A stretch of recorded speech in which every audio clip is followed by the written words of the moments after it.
Hey everyone, welcome back to my channel. I am Jessica and this is the Field Schoolhouse.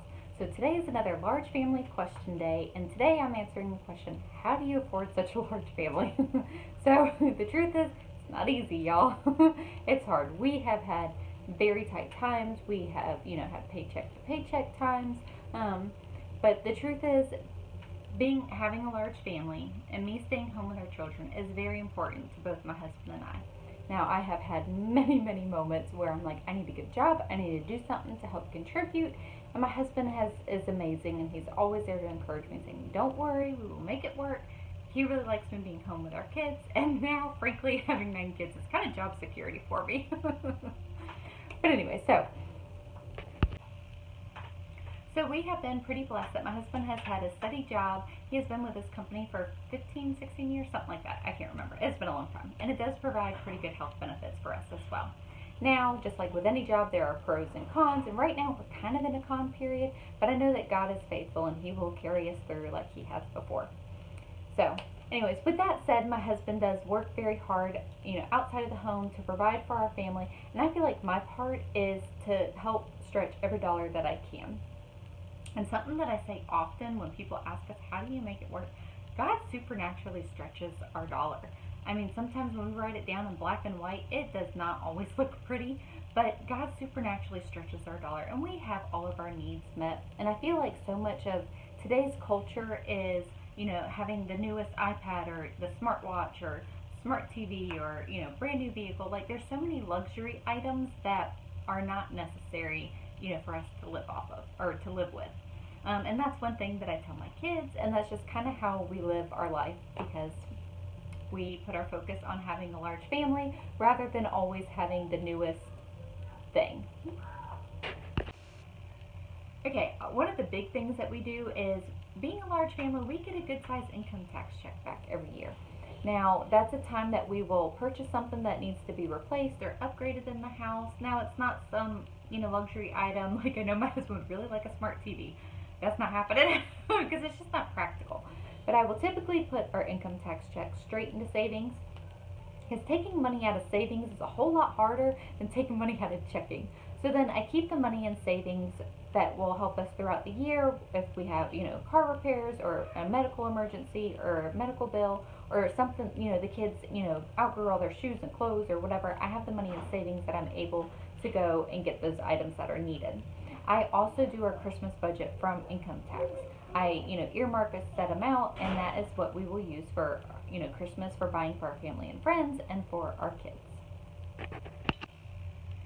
So, for the most part, we try to have that money in savings to help us in those emergency situations. Now, sometimes we blow through that, a whole lot quicker than other years, but for the most part, it will, last us about a year if we're wise with it. So then the other thing is okay, so a big thing is no car payments. Now, to be completely 100% honest, we do have a truck payment right now, and we purchased that in 2013. But for about 11, 12 years, we had no car payments. Did we want a new car? Heck, yes. But we didn't want the car payment. And our vehicles worked fine. The AC worked in them. They got us from point A to point B. Were they attractive or what we wanted? No. But they were paid for.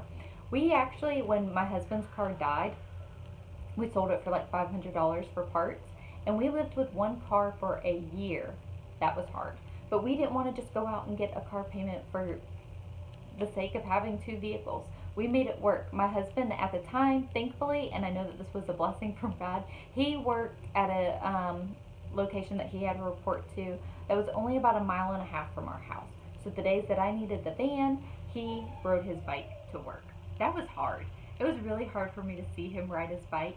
He worked so hard for our family, and he's riding his bike to work. In Florida, y'all. We live in Florida. It's hot, and it rains a lot. And to ride your bike 1.5 miles to work, and he works out in the heat. So it just, I felt so bad for him, but he never once complained. Anyway, so, no car payment. In 2013, we did decide it was actually more me focused. I wanted my husband to have a truck. He has always dreamed of having a truck. We really could use upgrading our very gross old minivan. He drove that for, goodness, years and years after we got the big van. And we looked around to pay cash for a truck, and the kind that we wanted, it just was out of our budget for paying cash for. So we did decide to go ahead and purchase a truck with a car payment, but we didn't go and get, a super extravagant truck or anything like that. We stayed within, the means of something that we could pay off rather quickly and have an affordable payment monthly. So sometimes you just have to, make it work for a few years. So then the next thing is staying out of debt as much as possible. Now, I did share that we have a truck payment. Now, typically, if we don't have cash for it, we don't buy it. We try to stay out of debt as much as possible. I think that this is key, that typically, we can end up charging up more than what we realize pretty quickly, and then it's hard to pay it off, and it kind of can snowball from there. Now, we didn't even have credit cards for years and years, and again, to be 100% completely open and honest with y'all, in 2017, I said 2013 for the truck. That was wrong. I don't know what's the matter with me. It was 2016, okay? 2016 for the truck. In 2017, when Harper was born, if y'all know her story at all, Harper was very, very sick. I will link her story here. She was diagnosed with having infantile seizures. Go check out her story if you're interested. It's a kind of a lengthy video, but it just shares my heart and everything that we kind of went through. So anyways, I had a panic moment sitting in the hospital holding my very sick baby. It was in October. It was right before Christmas. My husband wasn't working a whole lot of hours because of what we were going through, and I knew that our paychecks weren't even going to cover our bills. Christmas is right around the corner, and we have a large family that I didn't want to miss out on Christmas, so I applied for a credit card. It's not my greatest, moment that I had, but it was something that was important to me, and that's what we did it, and I paid that off with our income tax. Going back to income tax, if we don't have any bills to pay off when we get our income tax check, that just helps me have that much more money in savings. So, anyways, with that said, so in, the subject of purchasing things, shop around. I stay very focused on what's a good deal and what's not, so that if I come across a good deal, I know it and I'll buy it, or I'll buy multiple of them so that I have them and, can save money that way. I try to shop around and, like I said, look for the best deal. I have got this hair on me. I got it. Sorry. It was driving me nuts. So anyways, I try to shop around and look for the best deal. Sometimes that means going to multiple stores. Sometimes it means getting everything at Walmart because I don't have the time or want to spend the gas to go into multiple stores. But just being aware of what's a good deal and what's not can save your family a ton of money. Also, buying used. Buying used is huge. You can find so many good deals on Facebook Marketplace, on Craigslist, garage sales, thrift stores, all those places. My family knows that I like to redo furniture, and so a lot of times they will pass me on their discarded furniture. They're like, I'm kind of tired of this. Do you want it? I'm like, yes. I like to paint furniture and make it new, and then that's how I'll add to our house, or sometimes I sell it and make a little bit of extra money. So, like I said, buying used when we can. I have a list on my board so that I can hopefully stay focused. Sorry. So, that's what I'm looking at. Buying used when you can. Like I said, shopping around for a good deal. Okay, sorry. So, buying used can save you a ton of money. We've never purchased a brand new vehicle. I have zero desire to purchase a new vehicle. Now, what the future holds, I don't know, so don't hold me to it. We are in the need of a new big van. I actually shared our big van story in a previous video, so I'll link that here in case you missed it. But so, we may end up purchasing a new van. I don't know, but it won't be until after our truck is paid for. I can promise you that right there. So, anyways, purchasing used when you can. We have our washer and dryer. I think they're like 16 years old. Yeah. They're like 16 years old, something like that. Crazy old, okay? But this was like, maybe front loaders were out then. I don't even remember. But I still don't have any desire to have the fancy washer and dryers that, have computer chips in them. Because they just don't last as long. What I'm going to spend my money on, it needs to last a long time. I need it to. Our washer and dryer have broken at least 3 times, I think. And at one point, I think it was the second time, my husband was like, they're just old. Why don't we just go buy a new set? And I was like, nope, fix it, buddy. I don't want to go buy a new one. I like my washer and dryer. It works. It hasn't broken down in a long time. Please, Lord, don't let it break down anytime soon. And my husband's like, I don't know how to fix this. Just let's go buy a new set. I'm like, nope, there's YouTube. Dude, figure it out. And he did. He has fixed it 3 times now. And I'm very proud of him. And he does it for love out of me because he really would just prefer to buy new. But anyway, so we're a perfect pair. So another area that I try to save our money in is our electric bill. If you pay attention, so we're a homeschool family. We're home a lot. I try not to run my dishwasher every day. Like I said, I wash a lot by hand. Huh? Okay, I'll be right there, okay? So I try to minimize our electric bill as much as possible. There's no lights on during the day, and it's often a common occurrence that moms walk through the house, turn it off lights, and there's a kid in there going, Mom, I'm in here still. Hi. Say hi. And who is that? I'm talking to our friends. Can you say hi? Hi. Okay, I'll have you in just a minute, okay? So I try to keep our electric bill as low as possible.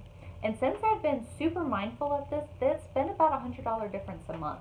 That's huge, y'all. That's $100. So another area is meal planning. I have not always been, super good at meal planning, but it's something that I am trying to do better at because it is helping us save money on our grocery bill. So meal planning, having a plan. I try to think of, of days that we're going to be out and about. I try to have, snacks and stuff prepared for that. I try to pack lunches or snacks for that. Now that doesn't mean that we don't ever eat out. We actually really do enjoy eating out. That's an area that we really could cut back on. But I don't buy kids' meals. My kids don't even know really what a kid's meal is. Now, I always did this since we only had 2 or 3 kids. Mainly it was to avoid having the junky toys around. I didn't want the junky toy around, and I didn't want to spend the extra money for something that I'm just going to throw away later on. So we often will get adult meals now, and we split them. So if we're like at Cracker Barrel, for instance. Okay, sorry guys. So if we are out and about, or if we decide to go out to dinner, we don't purchase kids meals. We typically purchase 3 adult meals, and we have the kids split them. Now, my kids are kind of picky eaters, so most of the time they just want chicken, so it's kind of easy. I'm not having to fight kids on, you have to eat this or whatever. So, and a lot of times I don't get a meal for myself. My husband and I will share, or I will eat whatever my kids have left over. Now, sometimes I do obviously order myself a meal if I want to, but I just really like making that bill as low as possible because eating out for our family is anywhere from $40 to $50. And it adds up, y'all. So, we don't purchase kids' meals. Typically, at a frequent restaurant that we go to is Chick-fil-A. We will get 2 30-count meals, and we split them amongst the kids. Another thing is making food from scratch. I don't buy a lot of novelty items like prepackaged chips or prepackaged goldfish or individually packaged stuff, I don't buy a lot of that. We typically let them pick out, 2 to 3 snacks, and then whenever it's gone, it's gone. I try to make it stretch. I will hide some of them up on the top shelf of the pantry and pull it down when, the first snack is gone. So what else? Making things from scratch. One of the things that my son loves is those mini muffins. I think they're called muffin bites, right? Mini bites, something like that. Those little muffins. He loves those. That's expensive. I think it's like $8 for 20 of them. And for my family, that does not last very long at all. So I always tell my son, we will make muffins at home. Now, I do need to do better at this because I do make them, but y'all, I will make a quadruple batch, okay? It's about 100 mini muffins, and they are gone in like 2 days. It's exhausting to keep up with that. So I did promise him my last Sam's trip. Anytime that he's like, Mommy, please, can we buy muffins? I'm like, we'll make them at home. So I do need to do that with him. So anyway, so what did I say? Packing lunch. So I think those are all of my tips. Yeah, I think that's it. So anyways, these aren't, anything huge and grand, but hopefully I gave you some ideas to help y'all save money on your budget. If I did, please give this video a thumbs up. And if you haven't already, we would love to have you subscribe to our channel. And if you happen to have any questions, doesn't have to be large family related, leave them on this video, and that will be in next week's video for the question series. All right, thanks. I hope that you all have a blessed day.